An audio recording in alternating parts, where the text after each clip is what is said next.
안녕하세요. 안녕하세요. 네. 주간 스타트업 뉴스 8번째 시간으로 찾아뵙습니다. 오늘 드디어 우리 짱나가 등장했습니다. 돌아왔습니다. 네, 돌아왔군요. 그동안 뭐 하셨길래 이렇게 안 오셨어요? 저요. 네, 네. 백수가 돼가지고 좀 놀러 다니느라. 백수. 네, 저 백수군요. 이제 신변상의 변화가 조금 있었습니다. 그리고 네. 요즘 이제 스타트업 뉴스를 하면서 여러분들이 창업 쪽의 소식을 많이 들으시겠지만 약간 서울 쪽에도 그렇고 지역 쪽에도 재밌는 소식들이 네, 많이 네, 있더라고요. 네, 그래서 네. 좀 쫓아다니느라 네. 외부로 좀 돌다가 네. 오랜만에 집으로 네, 돌아왔습니다. 좀 그런 소식도 많이 전해주세요. 네. 네, 다음에 또 그 소식을 전해주길 기대하면서 8번째 시간 출발하도록 하겠습니다. 근데 오늘은 저희가 인터뷰는 없습니다. 예, 지난주에 있었던 소식들 전해드릴 텐데요. 네. 지난주에 근데 뭐 어떻게 보면 한국 시간으로 주말에 굉장히 큰 뉴스가 2개나 터져가지고 맞아요. 네, 그게 아마 지난주에 금요일까지는 좀 약간 느긋했는데 오히려 이번 주에 어떤 소식을 좀 전해드리려 고민이 많았는데 사실은 주말에 굉장히 많이 공부도 하고 준비도 많이 했습니다. 그래서 오늘 다시 전해드리도록 하고요. 와운테일은 뭐 뉴스 지금 뭐 뉴스레터 뭐 보내드리고 인터뷰도 하고 있고 그쵸? 제휴 신청도 받고 있으니까요. 예, 언제든지 와운테일 BJ 들어오셔가지고 저희들 같이 할 일이 있으면 언제 신청해 주시면 감사하겠습니다. 네.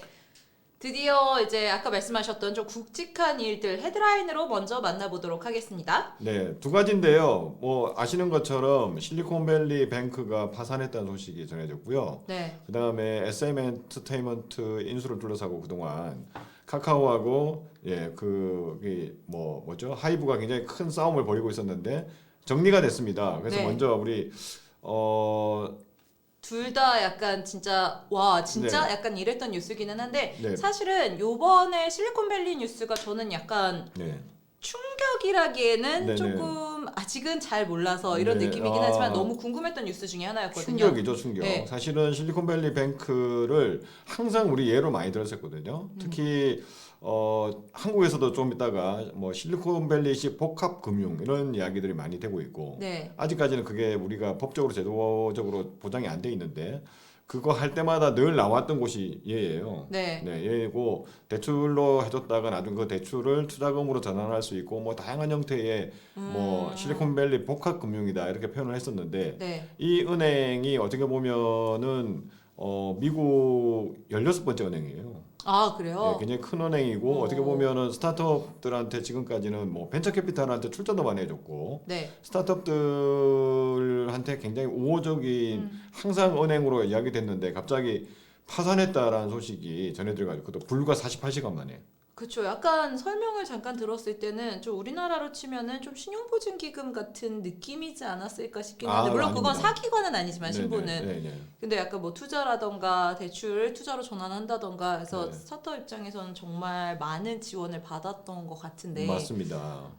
그러면 사실 우리나라 같은 경우는 솔직히 얘기하면은 네. 미국에서 기침만 하면 네네. 저희는 뭐 감기를 걸린다 이런 네. 식으로 경제적으로 굉장히 많이 엮여 있잖아요. 네네. 근데 창업신 같은 경우도 요즘 해외 진출이라던가 실리콘밸리 진출이라던가 연계된 사업들이 굉장히 많은데 네네. 이 실리콘밸리 은행의 파산이 우리나라 그러니까 물론 미국 IT 업계도 굉장히 큰 파장을 주겠지만 네. 우리나라와는 어떤 연관이 생길까요? 그것까지는 제가 뭐 알 수 있는 능력이 될지 모르겠는데 일단은 실리콘밸리 뱅크가 뭐 흔히 말하는 IT 특히 뭐 스타트업의 성지라고 할 수 있는 우리 캘리포니아의 또 뭐 흔히 말하는 실리콘밸리에 딱 네. 자리를 잡고 있고 이 은행이 파산을 했으니까 굉장히 큰 파장이 있을 것이라는 것은 누구나 예상을 할 수 있죠. 그렇죠. 근데 이제 그 파장이 어디까지 갈 것이냐. 옛날에 2008년에 뭐 은행들이 무너지면서 금융위기가 전 글로벌한 금융위기가 왔는데 힘들었죠. 그 정도 수준까지 갈 것이냐 한 부분에 있어서는 많은 분들이 그 정도까지는 안 갈 것 같다라고 네. 말씀을 하고 계신 것 같아요. 근데 일단 실리콘밸리로 대표되는 어떻게 보면 지금 스타트업 업계 이 생태계에는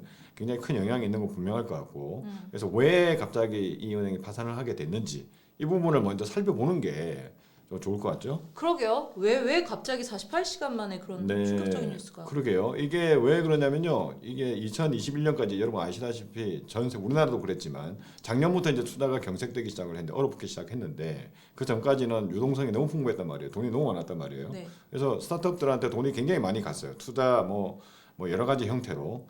그래서 스타트업들이 투자를 받으면은 그걸 어디다 넣어놓겠습니까? 은행. 그렇죠. 은행인데 투자. 많은 부분 실리콘밸리 뱅크에다가 넣었다는 거죠. 그래서 예금이 굉장히 넘쳐났어요. 예금이 넘쳐났습니다. 근데 은행은 본질적으로 뭐 어떻게 먹고 삽니까? 은행에 돈이 들어왔다는 거는 이자를 줘야 되잖아요. 그쵸. 낮더라도. 그러면 그 이자를 주기 위해서는 뭘 해야 됩니까? 대출을 해줘야 되거든요. 흔히 말하는 예대마진이라는 게 있잖아요. 네. 뭐 대출해주고 받는 이자가 좀 더 비싸서 예금으로 주는 이자보다 그 차이로 사실 은행이 먹고 사는 가장 그쵸. 기본적인 비즈니스 아니겠습니까? 우리 옛날에 사회 시간에 배웠던 네. 사회시간 사회 시간에 오랜만에 배웠던 듣는다. 경제 시간, 예, 경제. 그런데 너무 예금이 많이 들어오다 보니까 너무 이제 호황이다 보니까 유동성이 풍부해가지고 예금이 너무 많이 들어오다 보니까 이거를 대출을 안 가져가요. 대출을 받을 필요가 네, 없어서. 대출을 받을 필요가 없잖아요. 그러니까 이자는 줘야 되고, 그러니까 이걸 딴 데다 굴려야 될 거 아니에요. 그렇죠. 그러니까 그 당시에는 미국 금리가 거의 제로 금리에 가까운 굉장히 초저금리였거든요. 그래서 이 은행들이 뭐 실리콘밸리 뱅크뿐만 아니라 다른 은행들도 그거를 이제 채권을 사기 시작했다고 합니다. 채권을. 예, 정부에 보증할 수 있는 채권. 그러니까 그때 채권의 이자율도 굉장히 낮았겠죠. 네. 근데 이제 2022년부터 갑자기 돌변합니다. 상황이. 갑자기 어려워졌어요. 그랬더니 미국 연준이 연방준비제도가 이사회가 금리를 막 올리기 시작합니다. 빅스텝, 자이언트 스텝 이렇게. 그러니까 금리가 계속 올라가잖아요. 그러면은 어떻게 되겠습니까? 이제 막 얼어붙기 시작을 했죠. 얼어붙기 네. 시작하니까 이제 투자도 안 일어나요. 유동성이 말라버렸어요. 그랬더니 스타트업들이 기존의 그러니까 저축되어 있는 예금들을 많이 쓰기 시작했어요. 그러니까 그렇죠. 많이 뽑아서 가죠. 그죠? 뽑아 갑니다. 돈도 없어지고. 예, 돈이 이제 막 뽑혀 갑니다. 그러니까 이거는 뭐 좀 자연스러운 과정이라고 할 수 있는데, 네. 근데 더 문제는 뭐냐면 그동안 살았던 국채라고 하는 채권이 문제가 일으킵니다. 왜냐하면 그 당시로는 뭐 예를 들어서 1점 몇 프로의 이율이었는데 지금 채권 이자가 3점 몇 프로입니다. 영마진을 보게 생긴 거죠. 네. 근데 또 공교롭게도 실리콘밸리 뱅크가 뭔가 의사 결정을 좀 잘못했다고 해야 될까? 그러니까 그런 상황이 있으니까 이거를 타개하기 위해서, 왜냐하면 지금 뭐 스타트업들한테 우리 쌓여 있는 예금 막 빠져나가고 또 내가 가지고 있는 채권은 지금 영마진으로 막 가지고 있는데 막 손실이 풀어나고 하니까 이걸 좀 더 기다릴 수도 있었을 텐데, 여하튼 우리 실리콘밸리 뱅크는 이 채권을 손실을 보고라도 팔겠다라고 선언을 합니다. 그게 언제쯤이에요? 그게 불과 며칠 전입니다. 지난주가. 진짜? 네네네. 그러니까 이게 왜 그랬냐? 뭐 여러 가지 이유가 있는데 제가 찾아본 바에 의하면 네. 저 실리콘밸리 뱅크에도 투자자가 있을 거 아닙니까? 그렇죠. 그 투자자 눈치를 봐야 되죠. 이 어려운 상황을 어떻게 타개할 것인가. 그래서 그걸 타개하기 위해서 좀 더 기다려도 됐을 것 같은데, 여하튼 채권을 팔겠다고 선언을 해버립니다. 손해를 보고라도. 네. 그 손실 규모가 한 2조쯤 돼요. 와. 그러니까 뭐 전체 채권이 한 뭐 보면은 뭐 한 20조 이상을 가지고 있었던 거고, 거의 10% 그중에 10%를 정도를 팔면서 이제 손실이 뭔가 뭐 발생을 하게 되는 거죠. 네. 그러니까 그걸 발표하고 나니까 그 발표한 이유가 뭐냐? 그러니까 기존의 자기 투자자들한테 어떻게 보면 좀 우리가 괜찮다, 이거 빨리 팔아서라도 지금 이 자금 상황을 해결하겠다, 이런 신호를 준 것 같은데, 이게 이상한 곳으로 신호를 엉뚱하게 나쁜 쪽으로 준 거죠.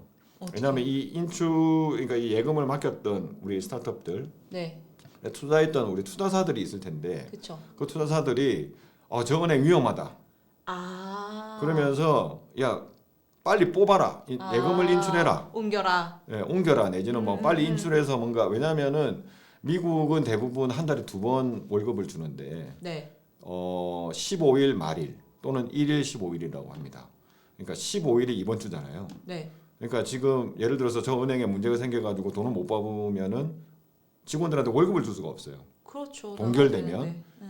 그러니까 이제 막 그런 뭐 걸 하기도 하고 하면서, 근데 이제 그런 벤처 캐피탈이 몇 군데가 있었나 봐요. 그러니까 원래 우리 실리콘밸리 뱅크는 벤처 캐피탈에 출자도 많이 해주고 굉장히 우호적인 관계였는데, 네. 보니까 지금 여러분 알고 있는 안드레슨 호로위츠라든지 발음 다시 한번. 안드레슨 호로위츠, 파운더스 펀드, 여기가 네. 피터 틸이 만든 곳이라고 하고요. Y 컴비네이터 이런 곳들이, 특히 이제 Y 컴비네이터하고 파운더스 펀드라고 하는 우리 피터 틸이 네.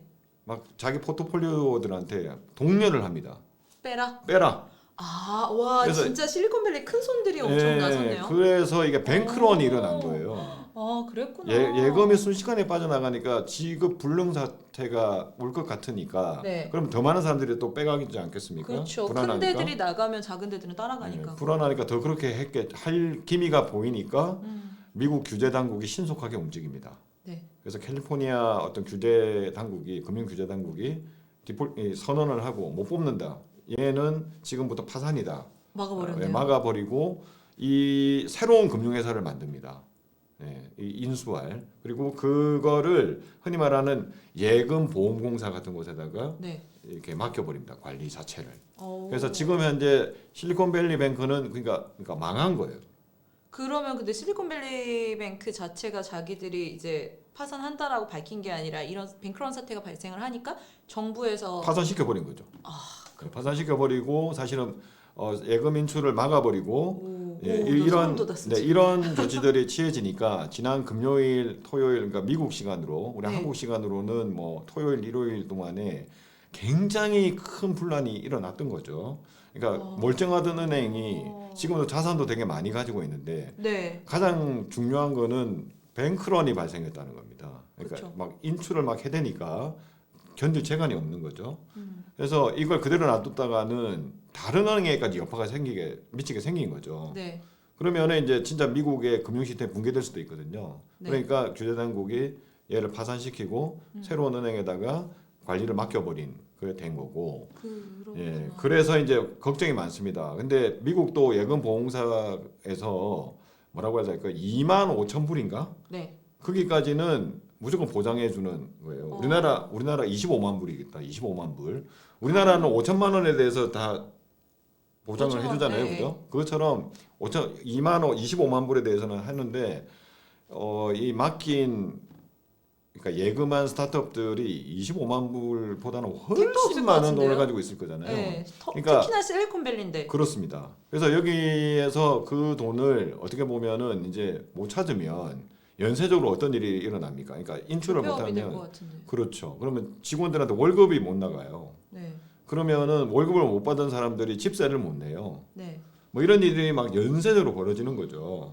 그래서 어. 미국 규제 당국에서 이걸 어떻게 할 것이냐. 그래서 실리콘밸리에 있는 이 투자자들이나 이런 뭐 어떻게 뭐 스타트업 업계에서는 구제 금융을 해달라. 네.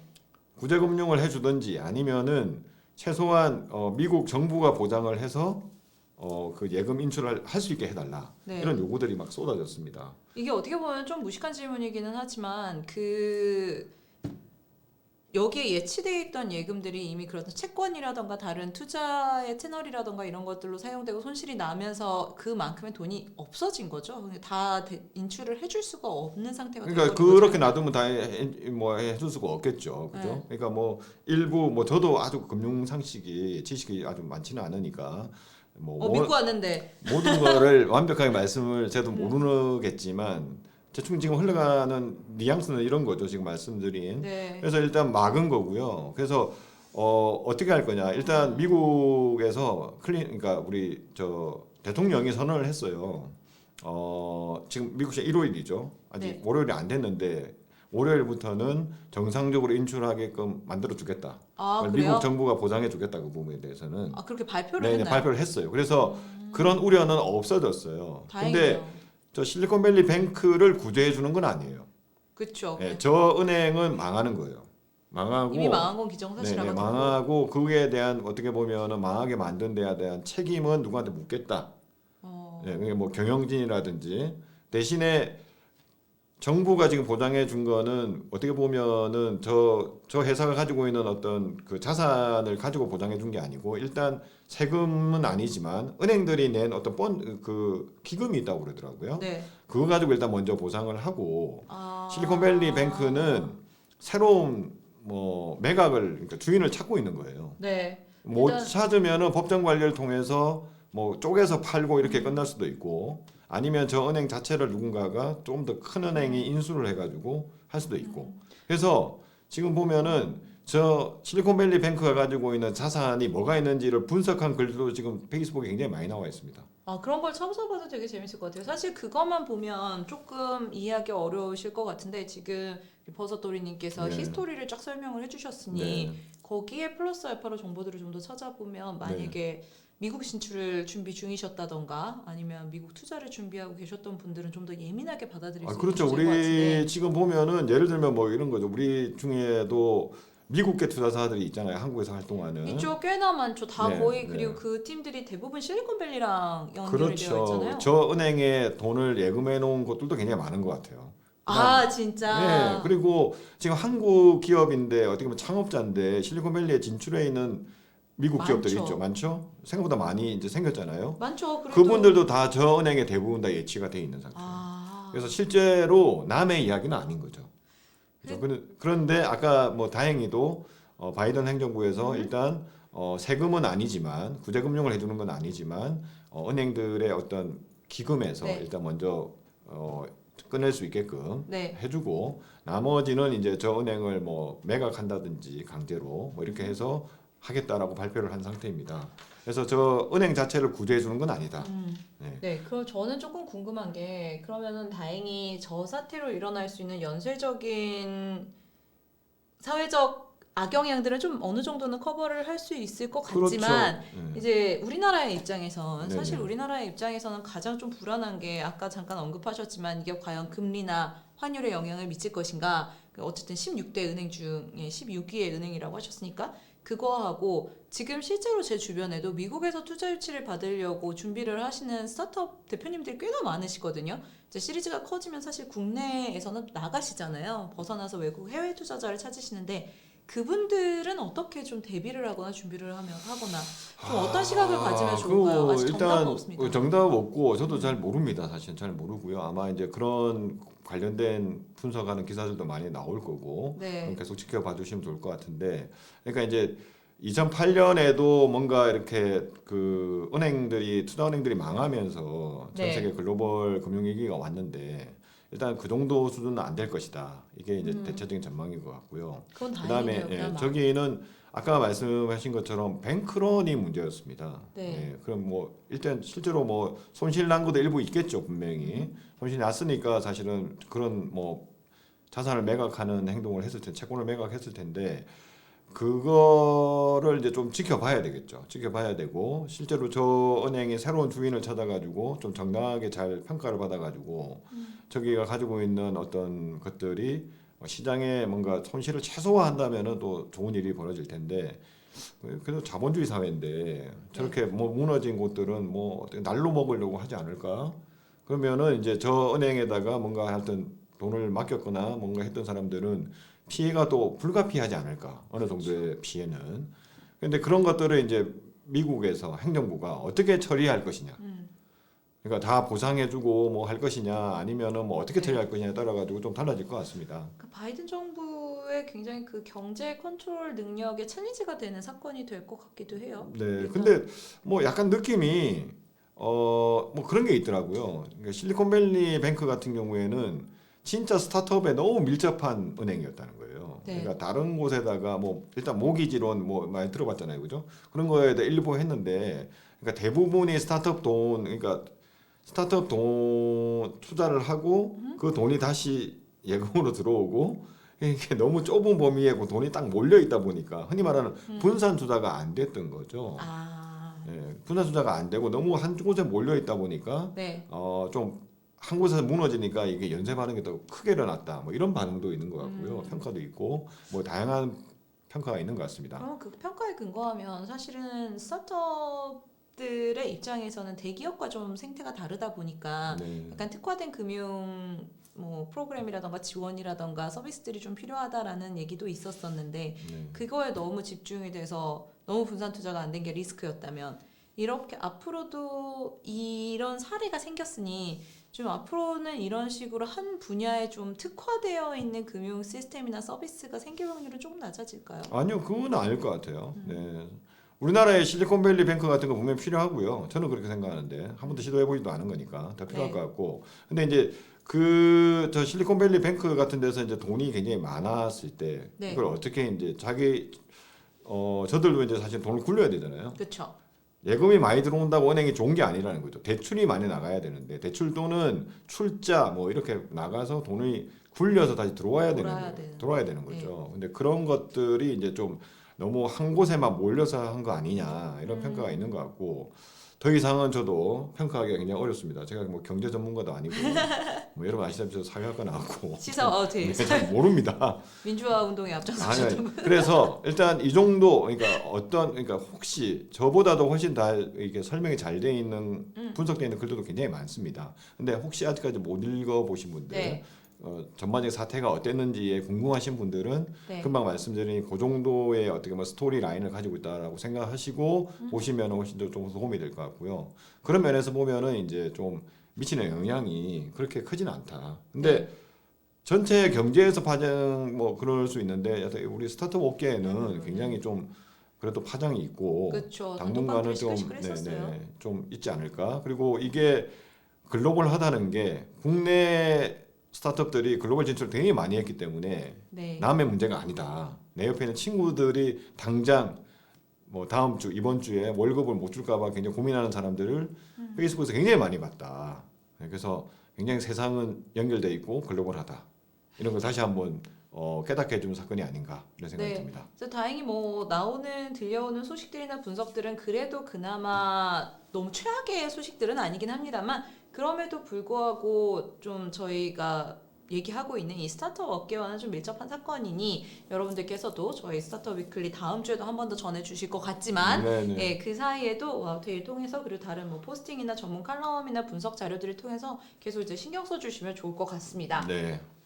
다음 소식 한번 볼까요? 다음 소식도 어제입니다. 어제. 저 이것도 약간 어잉? 약간 좀 이랬었거든요. 그러니까 저희가 한창 막 하이브가 SM을 인수해서 카카오가 SM을 인수해서 이제 하이브가 엔터테인먼트계를 장악하는 게 아니냐, 씹어먹는 게 아니냐, 독과점 아니냐, 뭐 약간 이런 얘기까지 나왔는데 갑작스럽게 하이브가 SM의 인수를 중단했다고 합니다. 이게 네네. 무슨 일이 있었던 거죠? 이것도 이제 뭐 결국 머니 게임에서 밀린 거겠죠. 네, 저는 카카오에서? 아니 카카오한테 아니, 하이브가 카카오한테. 예. 그래서 일단 뭐 아시다시피 뭐 SM은 어떻게 보면은 이수만 전 총괄 프로듀서가 너무 좀 개인적인 어떤 뭔가 지배 구조가 좀 그렇죠. 불분명하다. 뭐 이런 이야기가 굉장히 많았었고요. 그거를 뭐 행동주의 펀드가 나서가지고 온라인 인베스트먼트인가 나서가지고 1%의 지분을 가지고 뭐 굉장히 많은 일들이 있었습니다. 네. 그래서 이제 그거의 일환으로 뭐 SM에서는 내부에서 SM 3.0이라는 거를 프로젝트를 런칭을 했고 이수만 전 뭐 대표님의 어떤 이런 불분명한 지분 이런 거를 좀 많이 정리하려고 노력을 많이 했죠. 그러면서 이제 카카오는 손을 잡은 거였죠. 네. 그래서 SM 현 경영진이 카카오한테 9%가 넘는 지분을 제3자 배정 방식으로 인수할 수 있게끔 유상증자를 실시하겠다. 그거 하면은 이수만 전 총괄 프로듀서에서 이어가지고 카카오 2대 주주가 되는 거였거든요. 그게 발표되자마자 갑자기 이수만 총괄 프로듀서가 반격을 했잖아요. 네. 하이브를 붙잡고 들어와서 그렇죠. 본인의 지분 14.8%를 팔겠다라고 해서 4,400억에 팔았어요. 하이브에게. 예. 그래서 하이브가 1대 주주가 됩니다. 그리고 하이브가 이제 경영권을 안정적으로 늘리기 위해서 공개 매수를 했어요. 선언을 합니다. 네. 12만 원에. 주다. 그 전까지가 한 6만 원, 7만 원 했단 말이에요. 그래서 엄청 올랐었죠. 그러니까 12만 원 되니까 근데 이 경영권 분쟁이 생기면서 엄청 뛰었어요. 그래서 하이브가 제시했던 12만 원보다 훨씬 높은 가격에서 거래가 됐어요. 그래서 하이브가 공개 매수를 실패했어요. 아, 가격이 막 올라가다 네, 그거 보니까. 팔 이유가 없잖아요. 아, 그쵸. 하이브는 12만 원에 사준다는데 지금 거래되는 가격이 막 13만 원인데 누가 팔겠습니까? 더 비싼 데로 팔죠, 당연히. 그러니까 안 팔는 거니까 더 오르겠지라고 하는 뭐 엄청 기대가 있었던 거죠. 그러니까 약간 하이브가 엄청나게 이수만 전 총괄 프로듀서 14.8%를 인수하면서 기세 등등하고 공개 매수가 성공했으면 이 게임이 그냥 끝났을 텐데 네. 그 와중에 카카오가 법원으로부터 그 제3자 배정으로 받기로 했던 게 불법이다. 그러니까 적절하지 않다라는 법원 판결이 나옵니다. 아. 그 이수만 전 총괄 프로듀서가 제기했던 소송이거든요. 가처분 신청이거든요. 그러니까 발행 못하게 해달라. 긴급한 네, 경영상의 이유가 없다. 네. 3자 배정해서 주는 거는 특혜다. 근데 그게 법원에서 인용이 돼요. 인용됐다는 거는 발행 인정. 금지. 그러니까 카카오가 장고에 빠집니다. 어떻게 해야 될까? 그러다가 카카오가 발표를 합니다. SM의 지분 35%를 15만 원에 공개 하이브보다 매수하겠다. 훨씬 높여서 네, 네. 가져가네요. 그러니까 거의 1조 2천억 드는니다. 야. 그러니까 그게 나오니까 이제 네. 사람들도 이제 뭐 동요하죠. 동요하고 하이브도 장고에 들어갑니다.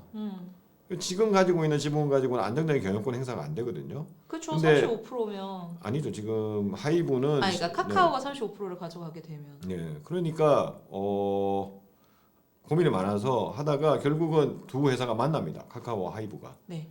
어떻게 할지를 서로 의논을 합니다. 논의를 합니다. 그러니까 이게 너무 높다 지금 주가가 이런 식으로 가면은 흔히 말하는 승자의 저주다. 이기더라도 나중에 너무 높은 가격에 인수해가지고 그 돈 다 뽑지도 못한다. 오히려 이겼지만 이기지 않은 것 같은 상황. 진 상황이 된다. 그래서 뭐 이런저런 이유가 뭐 협상이 있었겠죠. 그래서 어제 일요일 날 아침 11시에 두 회사가 공동으로 보도 자료를 배포합니다. 각자죠, 각자. 그래서 하이브는 SM 인수를 중단하겠다. 네. 선언을 합니다. 14.8%를 가지고 뭐 어떻게 처리할지는 나중에 모르죠. 근데 더 이상 매집을 안 하겠다는 거죠. 그리고 앞으로 카카오는 계속해서 지분 35%를 15만 원에 공개 매수하겠다고 선언하고 일대 주주가 되겠다고 밝혔습니다. 그래서 이제 카카오가 성공하면 일대 주주가 되는 거고요. 네. 그다음에 하이브는 대신에 카카오하고 협력하겠다. 양사가 그렇게 합의를 해서 어제 그렇게 각각 보도자를 배포하고 그러면 아직 끝난 게 아니네요. 끝나지 뭐 끝나진 않았지만 네. 뭐 사실은 이제 자금력에서 하이브가 물론 뭐 자금이 많겠죠. 그렇죠. 많지만 그래도 지금 카카오가 최근에 1조 원 투자를 받았거든요. 뭐 이것 때문인지 몰라요. 근데 SM을 인수하기 위한 뭔가 자금을 쓰려고 1조 원 투자 받았는데 그 저 주식 매수에 들어가는 게 1조 2천억 원이면. 그러니까 SM 엔터테인먼트가 1조를 투자를 받았어요. 그리고 카카오는 또 별개고 그러니까 카카오하고 지금 카카오 엔터테인먼트가 각각 지금 같이 지금 현재 사고 있는 상황입니다. 그래서 일단 정리는 그렇게 됐어요. 향후에 또 어떤 일이 벌어질지. 네. 그래서 지금 뭐 흔히 말하는 이수만 전 총괄만 뭐 흔히 말하는 엑시스 꽃길을 그런 거죠. 4천억. 네, 4,400억에 이미 팔았고 그다음에 뭐 더 팔고 그다음에 뭐 하이브랑 약속한 게 있어요. 하이브가 SM 지분을 인수하면서 네. 뭐 이수만 전 총괄이 하는 뭐 어디 무슨 사업에 뭐 ESG 관련된 사업에 매년 100억씩 뭐 낸다든지 뭐 이런 게 막 있거든요. 그래서 이제 하이브 입장에서 보면은 경영권도 못 가져왔는데 그거를 이제 계속해서 이행을 해야 되느냐? 근데 계약이니까 안 할 수가 없겠죠. 근데 경영권 인수에는 실패했는데 이수만 전 총괄 대표의 지분을 취득했기 때문에 이행을 해야 되는 상황이 된 건가요, 지금은? 아니 계약이 그렇게 돼 있으니까. 계약이 그러니까 지금 뭐 하이브 억울하겠다, 하이브 입장에서. 뭐 어떻게 할지 모르겠습니다. 근데 하이브가 뭐 사실은 14.8%를 카카오한테 팔면 뭐 또 이익이 나겠죠. 그렇죠. 요만큼씩이라도 나겠죠. 뭐 그렇게 할지 어떨지는 잘 모르겠습니다. 근데 향후에 협력하는 걸로 해서 두 회사의 관계는 정리가 됐습니다. 그래서 이 두 가지가 이번 주말에 터진 사건입니다. 주말에 진짜 메가 사이즈의 소식이 터졌는데 진짜 개인적으로 약간 H.O.T 신화 SES를 보며 자란 세대로서는 SM이 어떤 식으로 갈지에 대한 관심도 조금 더 많이 개인적으로 좀 생기는 것 같습니다. 최근에 SM에서 데뷔한 아이돌 별로 없다 그러더라고요. 그러니까 이게 기억에 딱히 막 이렇게 엄청 기획사와 엮어서 기억에 나는 아이돌들이 많이 있지는 않아요. 사실. 제작 시스템이 뭔가 붕괴된 게 아니냐 뭐 이런 이야기도 있고 근데 이제 하여튼 이번에 3.0을 선언하면서 그런 것들을 좀 잘 하겠다고 했는데 일단은 카카오와 같이 가는 형국이 된 셈이고요. 그래서 앞으로 어떻게 전개될지 왜냐면은 사실은 지금 엔터테인먼트뿐만 아니라 뭐 이 산업 자체가 IT 기술이 접목이 되면서 이 분야 자체가 사실은 우리 스타트업과 굉장히 큰 연관이 있거든요. 밀접한 그쵸. 관련이 있기 때문에 저 어떻게 보면은 소식이 우리 관련돼 있는 스타트업들한테 굉장히 큰 영향을 미칠 것이다. 저는 이렇게 네. 보고 있습니다. 그래서 향후에도 계속 관심 가지고 저희들이 이 소식 전해드리도록 하겠습니다. 네, 그리고 특히나 뭐 요즘 K-팝, K-컬처 관련해가지고 K-키워드 콘텐츠들이 그래도 글로벌적으로 좀 더 이렇게 붐이라기보다는 좀 안정적으로 성장을 하고 있는 느낌이 좀 있는데 그 과정에서 어떻게 정리가 되던 간에 그래도 이런 메이저 기업들 간의 M&A가 좀 긍정적인 영향을 끌 수 있는 방향으로 마무리가 되길 기대해 보겠습니다. 뭐 여기서 하여튼 핵심은 팬덤 플랫폼이거든요. 지금 팬덤. 그러니까 지금 해외 뭐 전 세계에 있는 K-팝 팬들하고 우리 흔히 말하는 아티스트 K 아티스트들하고 이렇게 소통할 수 있는 IT 플랫폼 전쟁이라고 보면 될 것 같습니다. 지금 하이브는 그걸 가지고 있거든요. 이게 네이버랑 같이 해서 지금 만드는 거고요. 근데 SM이 2등 자리를 가지고 있는데 그것마저 카카오가 만약에 하이브가 인수하게 되면은 카카오로서는 굉장히 어려워진다. 그렇죠. 그래서 이제 그런 뭐 그것만은 아니겠으나 하여튼 그런 전쟁의 이면에 있다라고 말씀을 드리면서 네. 제가 이번 진짜 일요일 날 정말 힘들었습니다. 그래서 뭐 너무 큰 소식들이 많이 생기는데 공부를 계속 해야 되는 여기 거예요. 커닝페이퍼 보여드려도 되나요? 공부를 계속 해야 되니까 너무 힘들었어요. 너무 힘들어가지고 일단 특히 실리콘밸리 아까 은행 같은 경우에는 뭐 제가 전해드린 아까 내용 중에 약간 불분명한 또는 불정확한 내용이 좀 있을 수도 있으니까 나중에 좀 다른 것들 찾아보시고 저희가 좀 더 공부 열심히 해가지고 와우테이를 통해서 좀 더 정제되고 또 최신의 뉴스를 좀 인사이트 있게 전해드리도록 하겠습니다. 네, 전반적인 흐름 위주로 좀 들어주셨으면 좋을 것 같고요. 네. 자, 그 다음으로 이제 저희 넘어가 보도록 하겠습니다. 네, 인터뷰 지난주에도 공개했고요. 뭐 팁테크 스타트업 출연 기다리고 있습니다. 팁테크 아니어도 괜찮습니다. 일단 신청 많이 해주시면 저희가 여러분들의 아이템, 제품 이미지를 잘 저희들이 정리해서 투자자분들께 소개시켜 드리고요. 지난주에 인터뷰 뭐 제너레이티브 AI가 뜨니까 뭐 흔히 말하는 이제 우리 모델 컷 생성 네. 솔루션 뒷캠프 1월 디데이에 들어갔던 팀입니다. 그래서 지금 인터뷰가 지난주에 공개가 됐습니다. 뭐 이런 게 있으면 어떨 것 같아요? 흔히 말하는 그러니까 그 홈페이지에 패션 사이트 뭐 회사들은 잘 팔기 위해서 다 옷을 입고 모델들이 그쵸. 옷을 입고 사진을 찍는데 이게 생각보다 비용이 많이 드는 작업이다 보니까 너무 많은 곳들은 그걸 안 하는 경우도 굉장히 많고요. 좀 주력으로 미는 거 외에는 안 한다. 또는 중소규모는 돈이 없어서 못 한다. 뭐 이런 형국이거든요. 이거를 AI를 통해서 해결해 주겠다라고 하는 서비스입니다. 사실 뭐 개인적으로 패션 스타트업을 해봤던 입장으로서는 지금 사실 패션 업계가 풀어야 된 AI를 풀어야 하는 문제들이 정말 많은데 좀 패션 산업만의 굉장히 어려운 부분들이 있어요. 네. 그 테크가 들어가기 어려워서 그런 부분들에서는 잘만 풀어내시면 정말로 되게 큰 시장을 가져가실 거고 그래서 그런 면에서는 저는 개인적으로 굉장히 응원하는 비즈니스 모델 중에 하나입니다. 학생팀입니다. 아 진짜요? 그래서 개발자들 위주로 모여 있는 학생팀인데 기특하죠. 그죠? 이런 표현이 좀 그렇지만 하여튼 굉장히 잘 지금 현재 뭐 하여튼 헤쳐나가고 있다. 나보다 잘하고 있으면 언니 오빠. 네. 패션 스타트업을 또 하셨군요. 그건 나중에 또 우리 디프장 듣도록 하고요. 다음에 뭐 블록체인 저번에 뭐 이미 소개해드렸고요. 뭐 K-팝 오디션 셀프 데뷔 플랫폼 트윙풀도 저희가 소개를 드렸고 지난번에 말씀드렸는데 트윙풀 같은 경우는 영문 기사도 저 인터뷰도 공개를 해놨으니까 한번 보시면 좋을 것 같습니다. 네. 그리고 이와 전체적인 걸 다 확인하시려면은 여기 들어가셔가지고 저희가 노션에다 정리해놨으니까 한번 봐주시면 특히 투자자분들 어떤 스타트업들이 있는지 투자를 원하는 곳들이 어디 있는지 한번 살펴봐 주시면 좋을 것 같습니다. 그리고 지난주에 우리 짱다가 안 올 때 제가 인터뷰를 2건이나 했습니다. 그래서 한 군데는 지금 외롭지 않으셨네요. 플링커 코리아 대표님 이게 뭐 지금 LG 계열의 대기업으로부터 또 뭔가 뺏기기 논란 이런 부분이 지금 있는데요. 이런 부분 지난주에 직접 출연하셔가지고 인터뷰를 해주셨고 그래서 제가 여기 러브 타투하고 왔거든요. 저희 와이프가 되게 좋아하더라고요. 예, 그 말씀을 드리고. 착하게 살지.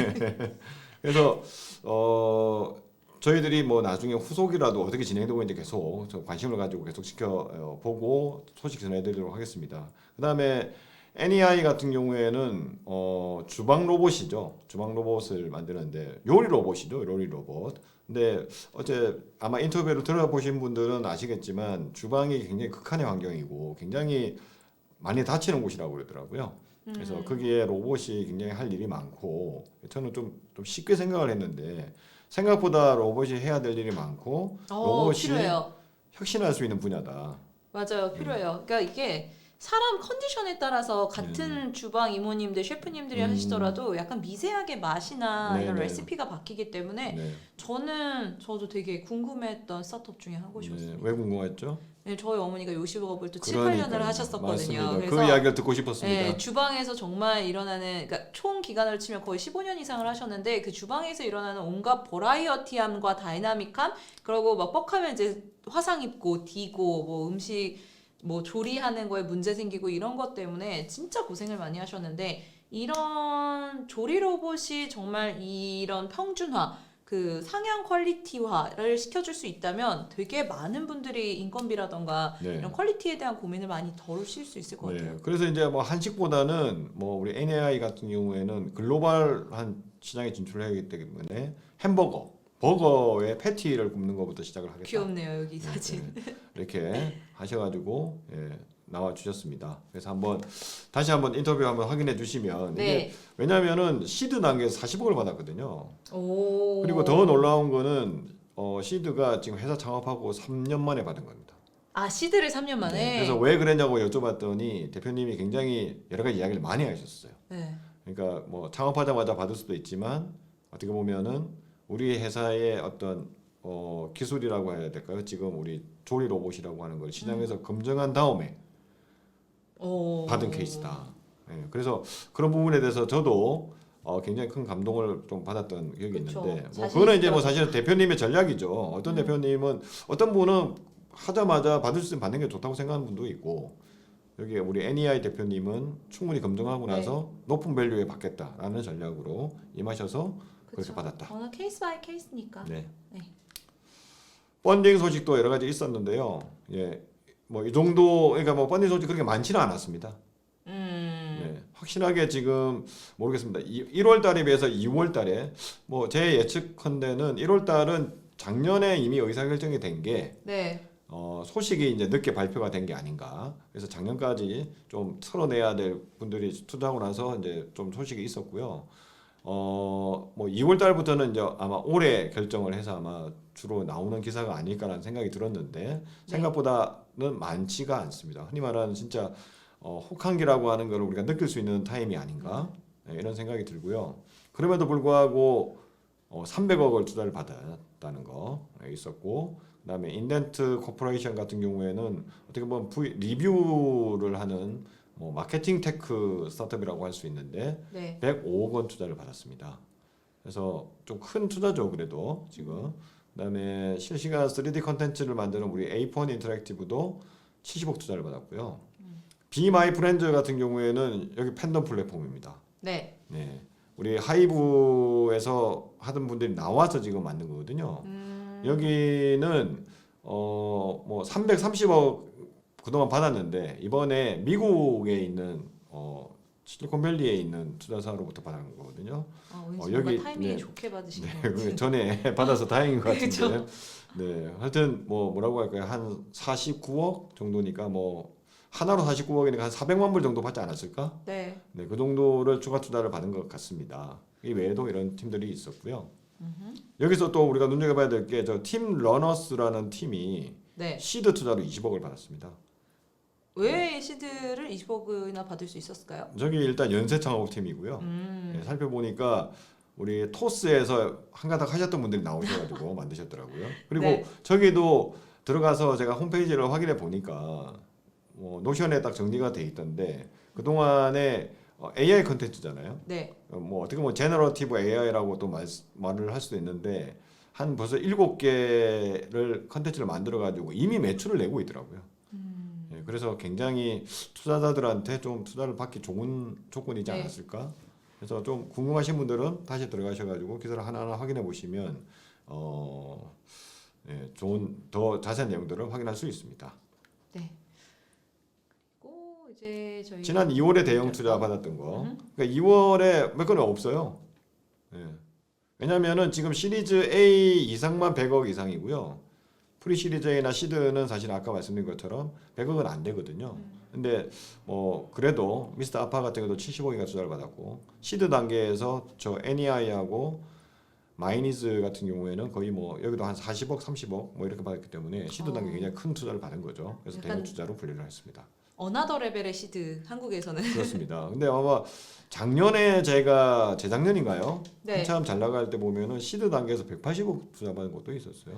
근데 저는 약간 그런 소식을 전해드릴 때 조금 조심스러운 게, 네. 잘 이미 업계 고인물 분들은, 연세 창업가 분들은 어느 정도 돼야지 저 정도면 알겠다 하겠지만, 이제 만약에 저희 뉴스를 보고 처음 창업신을 배우시는 분들은 저희가 소개해드린 좀 큰 딜들이 많다 보니까 투자를 그렇게 쉽게 받는다거나 시드 라운드가 저렇게 뭐 10억 이상 돼야 되는구나, 약간 이런 너무 기준치를 높게 잡지 않으셨으면 좋겠어요. 아, 그렇죠. 네, 케이스 바이 케이스다 보니까 네. 이제 여러분들의 백그라운드나 사업 비즈니스 모델에 좀 더 고도화에 집중을 하시면 그 사업 단계에 맞는 투자를 받을 수 있는 기회들이 있으니까 그렇게 좀 더 비즈니스 모델 위주로 좀 더 네, 네. 집중해 보시기 그래서 바라겠습니다. 뭐 아까 우리 실리콘밸리 뱅크가 이렇게 파산할 때까지 걸렸던 뭐 48시간 그거에 대해서 이야기를 했는데 이게 다 2021년과 2022년 사이에 급격한 어떻게 보면은 투자 환경의 변화 때문에 생긴 네. 일이거든요. 그러니까 초호황기라고 해야 될까요? 뭐 유동성이 너무 풍부해가지고 막 스타트업 업계에 돈이 넘쳐나던 시절, 한국도 그런 때가 있었습니다. 그때는 시리즈 A를 받았다 그러면 뭐 100억씩 투자를 받던 시절도 있습니다. 한국에서 세상에 시리즈 A를 예전에 시리즈 A 하면 10억만 받아도 잘 받았다고 했는데 100억이 막 뭔가 표준인 것처럼 되던 시대, 네. 뭐 이런 때가 있었는데 그죠? 그게 유동성이 풍부해서 그러니까 돈이 갈 곳이 없다 보니까 그런 일이 좀 있었던 것 같고요. 지금은 좀 어떻게 보면 정상화 과정이라고 해야 될까? 그렇다고 생각하시면 될 것 같고 적당한 뭐 투자 규모가 분명히 있겠죠. 예. 그런 거는 티켓 사이즈라고 표현을 하는데 그런 것들은 진짜 다 다릅니다. 예, 업체마다 다 다르고 상황에 따라 다 다르고 투자자마다 그렇죠. 생각하는 게 다르고 중요한 거는 실제로 우리 투자자, 그러니까 스타트업이 얼마가 필요한지, 어디다 쓸 건지, 그리고 그걸 가지고 실제로 내가 지분을 어느 정도 외부에 내놓을 건지 이런 게 중요하니까요. 너무 이런 그 규모, 티켓 사이즈에만 너무 좀 집착하지 않았으면 좋겠습니다. 네. 제가 본 많은 창업자분들은 그걸 가지고 친구랑 비교를 자꾸 하거든요. 저 회사는 내보다 못한 것 같은데 10억이나 투자받는데 나는 왜 5억 투자를 안 해줘요? 막 이런 약간 안 됩니다. 안 됩니다. 떼쓰듯이 하는 그런 거는 아닌 것 같습니다. 그래서 네, 좀 안 됩니다. 지금 그리고 특히 시드 단계에서 투자 잘 받는 거 좋은데 시드 단계는 아무것도 없는 상태에서 투자자들도 판단할 근거 별로 없이 팀만 믿고 하는 거라 나중에 실제로 숫자 나오고 시장에 고객 생겼을 때에 잘 되는 게 훨씬 중요합니다. 그렇죠. 그때 높은 가격으로 높은 밸류로 투자 받는 게 훨씬 중요하지. 시드 단계에서 너무 밸류 높아서 받으면 나중에 아주 큰 코 다칠 일이 많이 생기니까요. 그렇죠. 요 분야도 사실 할 얘기가 굉장히 많지만 초보 창업자 분들이 네네. 아셔야 되는, 네. 일단은 저희는 오늘 위클리 뉴스이기 네, 때문에 맞습니다. 다음 소식으로 넘어가 보도록 하겠습니다. 제가 인터뷰 2를 되고 싶은데 그런 부분은 다음에 한번 해보겠습니다. 인수합병은 아이고 앞으로 갔네요. 네. 2개 있었습니다. 지난주에도 2개의 인수합병 소식이 있었고요. 모바일 포렌식 전문기업 더스팟을 GMD 소프트라는 곳이 여기는 한컴 계열인 것 같은데 예, 여기서 인수해가지고 어떻게 보면은 모바일 포렌식이라고 하는 뭐 동일한 분야더라고요. 예, 있었고요. 그다음 네. 모벤시스라는 회사가 네. 미국 회사를 미국 인수했어요. 회사를 인수했어요. 스카이라 테크놀로지스를 인수했다. 네, 그래서 여기도 어떻게 보면은 물론 여기도 약간 한국인 분들도 좀 있고 이렇게 보이기는 하지만 그래도 미국 회사고 네. 어떻게 보면은 대학 연구소에서 창업했던 뭐 로봇 전문 기업이더라고요. 그런 것을 인수하는 그러니까 어떻게 보면은 좀 인수합병의 대상 그러니까 이 사례가 굉장히 다양해지고 있고 예전에는 인수합병하면은 무조건 어떻게 보면 대기업이 조그만 스타트업 성장하는 스타트업을 인수해주는 이 정도만 생각했다면 지금은 스타트업이 스타트업을 인수하고 그죠? 네. 한국 스타트업, 미국 스타트업을 인수하고 뭐 굉장히 많은 선수들이죠. 사례들이 있습니다. 네. 그렇죠? 그래서 이런 게 좀 활성화가 돼야 흔히 말하는 엑시트라는 게 일어나서 그죠? 우리 창업자분들도 돈을 벌 수 있고 투자해야 했던 분들도 또 돈을 회수를 해서 또 다른 스타트업에 투자를 할 수 있습니다. 네. 이런 거 좀 염두에 두시고 우리 좀 더 M&A가 잘 일어날 수 있는 환경이 한국에서도 꼭 조성되길 바랍니다. 네. 다음 볼까요? 지원 사업. 요즘 핫하죠. 주변에서 다들 이제 지원 사업 쓰시느라 너무 바쁘고 정신 네. 없는데 이번에도 운영- 지원 사업 두 가지로 분류했거든요. 하나는 공공 쪽, 네. 하나는 민간 쪽. 지금 뭐 쏟아져 나오고 있습니다. 많다. 진짜 많죠? 예. 근데 지금 운영사부터 시작해서 스타트업들까지 되게 양쪽이 다 바쁜 시즌이에요, 사실. 네, 맞습니다. 그래서 지금 저희가 거의 한 달 전부터 계속 말씀드렸던 도전 K 스타트업부터 시작해가지고 이제 예창패, 초창패, 도약 패키지까지 다 나오고 있는데 얼마 남지 않았습니다. 3월 20일까지 접수다 보니까 준비하시는 분들은 조금 속도를 내셔야 될 것 같아요. 이제 일주일 정도 남았거든요. 네, 예창패는 15일까지라고 그러더라고요. 그러니까 저게 조금씩 다 좀 마감이 다 다른 것 같아요. 네, 그래서 10월이면 이틀 남았다. 이제 네, 밤새시겠다 네. 오늘부터. 그래서 좀 서둘러 주시고 네. 지금 보면은 신보고도 스타트업 네스트 13기를 또 모집을 하거든요. 13기 모집을 하고 있고요. 뭐 이렇게 쭉 하는 곳들이 많습니다. 많고 뭐 혹시 이 방송을 보시는 분 중에 왜 우리 기관의 어떤 소식은 빠졌냐 네. 이렇게 항의를 하시는 분이 있을 수도 있는데 저희한테 소식이 전해지지 않아서 그렇습니다. 네, 보내주세요. 네. 보내주시면 실어드립니다. 네, 뭐 무조건 싫습니다. 특히 지원 사업은 우리 스타트업 분들이 굉장히 유용하다고 생각하시기 때문에 그럼요. 오는 족족 다 싫습니다, 여러분. 그러니까 좀 보내주세요. 보내주시면은 제가 뭐 찾아서 하는 경우도 있는데 너무 많은 것이 오니까 기존에도 보도자료가 많이 오기 때문에 그것만 처리하는데도 저희가 굉장히 어려움을 겪고 있거든요. 그러니까 보내주시면 저희가 그래도 최대한 많이 싣도록 하겠습니다. 네. 그리고 마찬가지로 민간 쪽엔 더 많죠. 민간 쪽에도 진짜 굵직굵직한 그 지원 사업들 그리고 오픈 이노베이션 사업들이 많이 나오고 있는데 진짜 지금 딱 보이는 데만 해도 큰 판이다 라는 네. 곳들이 꽤 많이 있거든요. 그래서 한국 핀테크 지원센터와 카카오뱅크가 함께 핀테크 이노베이션 스쿨을 진행하기도 하고 저희 계속해서 모집하고 있는 뉴패러다임의 100억 원 투자 아기 유니콘이라던가 신한 스퀘어 브릿지 제주 그리고 포스코 아이디어 마켓플레이스 창가 기업 모집까지 좀 다양한 곳들이 나오고 있습니다. 네. 알리바바 창업자 기금회 저거는 사실 좀 저는 생소한 것 같아요. 저도 굉장히 생소하고요. 네, 5월 14일까지 접수네요. 네. 그래서 되게 지금 많은 곳들이 지금 이게 점점 많아지더라고요. 지금 보시면은 아마 여러분 아시다시피 3월에서 4월 네, 뭐 이런 것들 흔히 말하는 인기 있는 창업 지원 사업들이 대부분 다 1차 모집이 끝나는 기간이잖아요. 그쵸. 그래서 좀 길을 바짝 세우시고 우리한테 맞는 게 뭔지 좀 더 찾아보시고 최대한 많이 지원하셔가지고 네, 뭐 어떤 분들은 그렇게 말씀하시는 분도 계세요. 그러니까 지원 사업에 한번 물들이면은 이게 뭐 약간 마약과 같아가지고 계속 지원 사업을 찾게 되니까 네, 처음부터 아예 지원 사업 안 바라고 한다 이런 분도 계시더라고요. 계시죠. 그래서 사실 취향 존중합니다. 저희도 개치. 독이 된 성배라고 얘기를 하는 경우도 있었거든요. 근데 사실 이게 목표가 되면 안 되지만 수단이 돼서 저희는 작잖아요. 저희는 작은데 특히 민간 오픈 이노베이션이나 지원 사업 같은 경우에는 그들이 가지고 있는 네트워크로 우리가 올라타서 같이 부스팅할 수 있는 기회들이 좀 많다 보니까 자금 자체도 중요하지만 이제 그런 기회 위주로도 좀 더 잘 찾아보시고 빠르게 우리가 성장할 수 있는 트랙으로 잘 찾아가셨으면 좋겠습니다. 맞습니다. 그래서 좀 뭐 저희들은 뭐 이런 곳 중에 몇 곳과 뭐 제휴도 하고 싶습니다. 제휴한다는 거는 여기 참가했던 스타트업들을 뭐 같이 인터뷰를 한다라든지 네. 아니면은 뭔가 참가했던 스타트업들 전체 모아가지고 뭐 자담회 여기에서 우리 스튜디오에서 어땠는지 뭐 이런 것도 한번 이야기해 보고 싶거든요. 그러니까 그런 게 제휴라고 생각하고요. 그런 의사가 있으신 분들은 자유 연락 주십시오. 너무 어려워하지 마시고 연락 KCC 주시면 한번 해볼까요, 영어? 영어는 안 되는데. 요새 뭐 워낙 AI가 잘 돼 있으니까 그런 것들 도움 받아가지고 한번 열심히 해볼 테니까 하여튼 최대한 많은 분들께 좀 소식 전해드리고 뭐 좀 숨겨진 보석 같은 프로그램 내지는 숨겨진 보석 같은 우리 스타트업 발굴해가지고 투자자분들이나 창업 지원기관 여러분들한테 소개해주고 싶습니다. 네. 여러분 많이 열어주십시오. 놓고 네. 그다음에 주목해야 될 소식도 있었는데요. 채널 코퍼레이션이 채널 벤처스를 만들었어요. 아 네, 진짜? 그래서 직접 투자를 한다고 합니다. 특히 이제 오. B2B SaaS 분야의 스타트업들을 직접 투자하면서 육성하겠다라고 지난주에 밝혔고요. 요게 이번 주에도 저희가 이제 뉴스레터로 정리돼서 나가고 네. 했는데 이상하게 오늘 이거를 조회하는 조회수가 엄청 높더라고요. 아무래도 월요일이다 보니까 네, 또 네.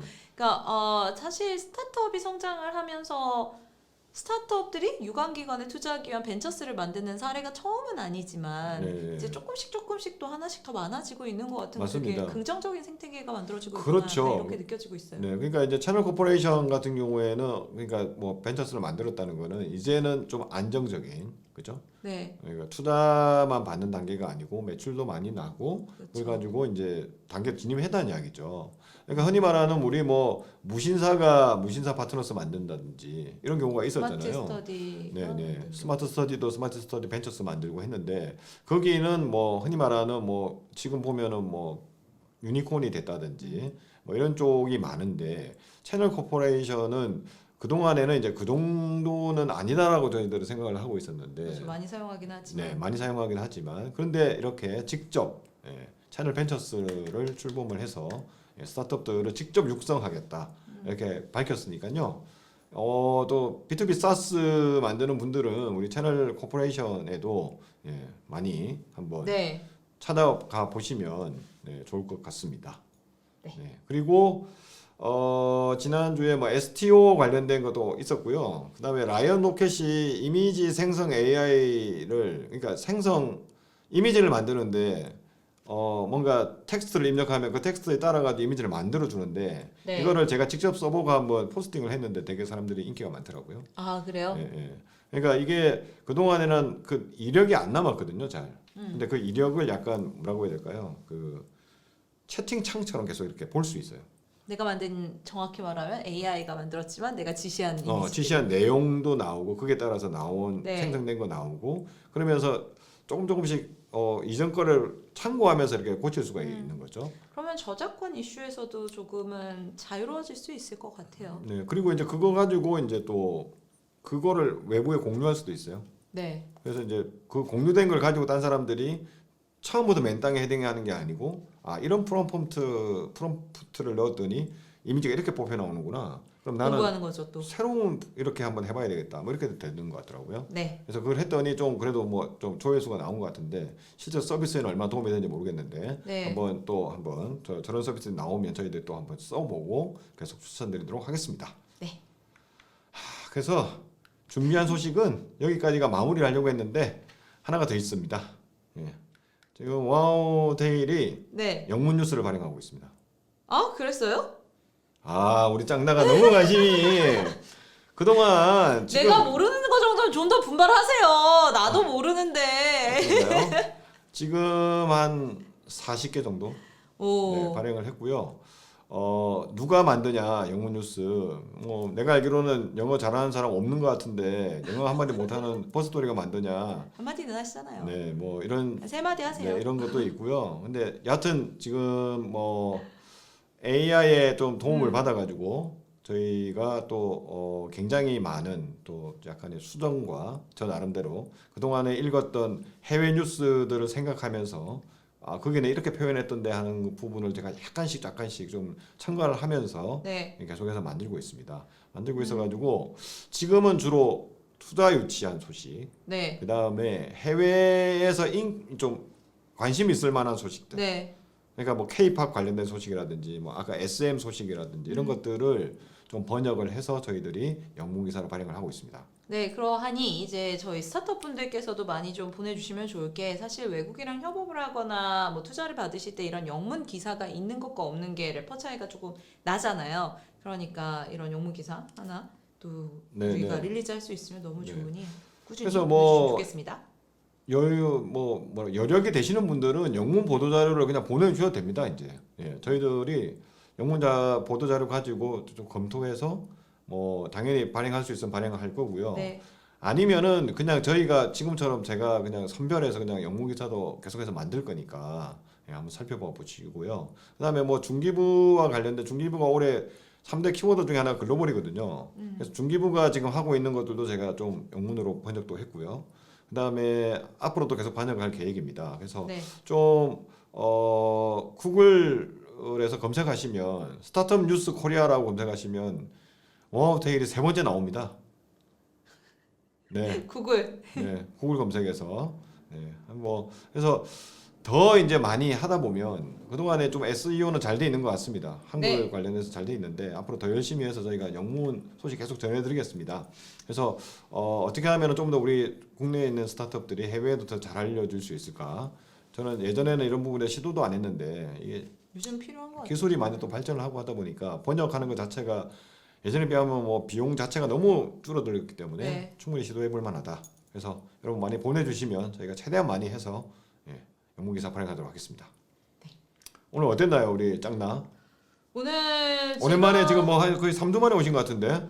저는 원래 컨셉 자체가 약간 방청객처럼 궁금한 걸 물어보자는 컨셉이었기 때문에 네. 오늘은 조금 버섯돌이님의 지식을 좀 많이 털어볼 수 있었던 것 네, 같기도 네, 하고 네. 너무 나를 이용해 먹은 거 아닌가요? 지금?